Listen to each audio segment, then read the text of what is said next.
આજે હું સંભારની રેસીપી બતાવવાની છું। આ 4 થી 5 વ્યક્તિને થાય એટલી મેં 4 વાટકી જેટલી દાળ લીધી છે।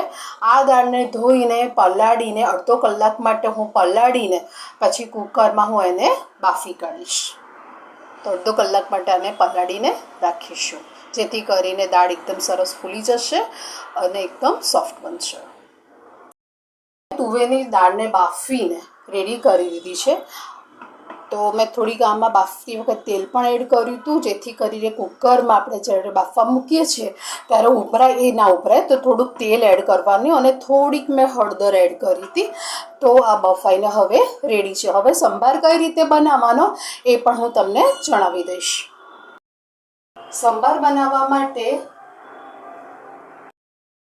ઇડલી અને ઢોસા માટેનો સંભાર બનાવવા માટે મેં પહેલાં એક કઢાઈ લીધી છે, ગેસ ચાલુ કરી દીધો છે। આમાં 2 ચમચી જેટલું પહેલાં તેલ એડ કરીશું।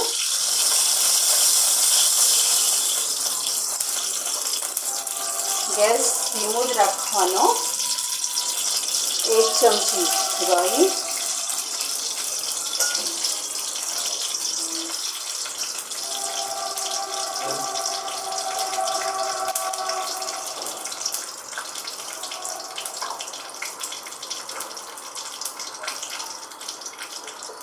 1 થઈ ગઈ છે। થોડુંક આમાં હું જીરું પણ એડ કરું છું, થોડોક લીમડો,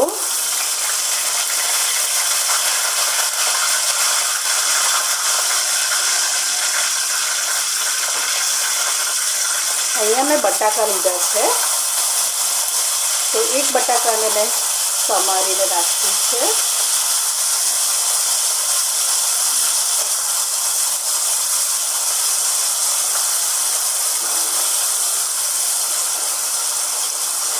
તમે બટાકા ના ખાતા હોય તો તમે સ્કીપ કરી શકો છો।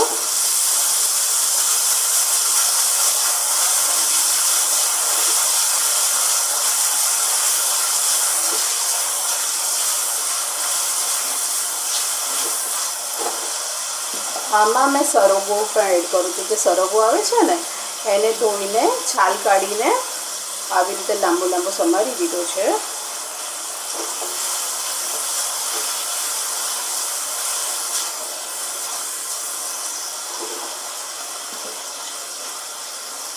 બટાકા જલ્દી સોફ્ટ થાય એના માટે હું થોડુંક પહેલાં મીઠું એડ કરી દઈશ, અડધી ચમચી જેટલું, જેથી કરીને જલ્દી સોફ્ટ થઈ જાય।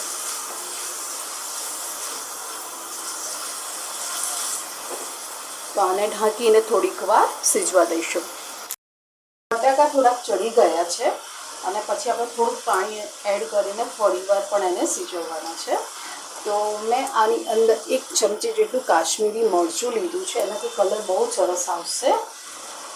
અડધી ચમચી જેટલી હળદર લીધી છે। પહેલાં બંનેને મિક્સ કરી દઈશું।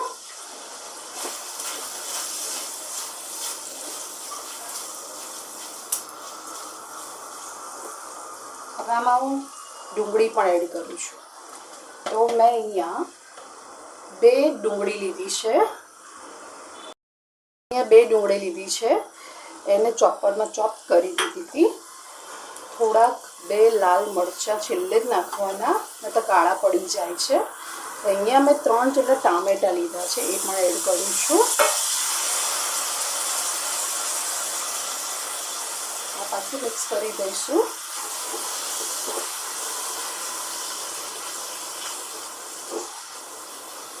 આપણે આમાં થોડો મસાલો એડ કરીને એને સિજવવાનું છે, એટલે જેથી કરીને સંભારમાં ખૂબ જ સરસ ટેસ્ટ આવશે। તો હવે આમાં હું 1 ચમચી જેટલી લાલ મરચું પણ એડ કરું છું, તીખું। આમાં 2 ચમચી જેટલો હું MTR મસાલો યુઝ કરું છું, એનાથી સંભાર બહુ સરસ બને છે। તો 2 ચમચી જેટલો મેં MTR મસાલો લીધો છે। આમાં અત્યારે 1 ચમચી જેટલું મીઠું અને આમાં હું 2 ચમચી જેટલું આંબલીનો પલ્પ એડ કરીશ। ટામેટો તો આપણે એડ કર્યા છે।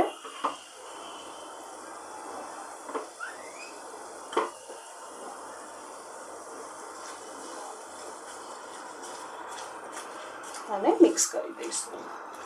તમે તમારા ટેસ્ટ પ્રમાણે વધુ વધારે ઓછું કરી શકો છો। તમે એવરેસ્ટનો આવે છે સંભાર મસાલો એ પણ યુઝ કરી શકો છો, MTRનો આવે છે, બાદશાહનો આવે છે. MTRનો બહુ સરસ આવે છે તો હું MTRનો યુઝ કરું છું. હવે આમાં થોડુંક પાણી એડ કરીને આપણે આનો મસાલા ચડી જાય ત્યાં સુધી એને થવા દઈશું. તો હવે ઢાંકીને હું સીજવા દઈશ. જે મેં બાફીને રાખી છે અને મેં ક્રશ પણ કરી દીધી છે, તો હવે હું અંદર તાવડીમાં એડ કરી દઈશ.